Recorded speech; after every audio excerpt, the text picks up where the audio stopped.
आजमगढ़ का चौक, जहां एक विशाल पहलवान की मूर्ति गर्व से खड़ी है, बचपन की आवाजों से गूंजती है।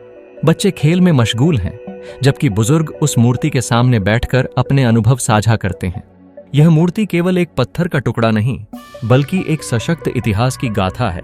एक युवा लड़का राहुल अपने दादाजी से पूछता है, दादाजी, यह मूर्ति किसकी है? और दादाजी गर्व से बताते हैं, बेटा, यह पहलवान नत्थू सिंह की प्रतिमा है, जिन्होंने न केवल आजमगढ़ बल्कि पूरे भारत का नाम रोशन किया।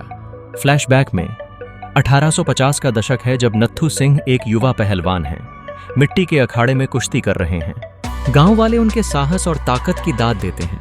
इस दृश्य में नत्थू की दृढ़ता और साहस की झलक मिलती है।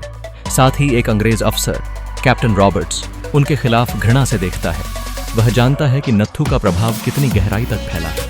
1847 की क्रांति के दौरान नत्थू सिंह नेता बन चुके हैं, जो अपने साथियों को एकजुट कर अंग्रेजों के खिलाफ संघर्ष का आह्वान करते हैं।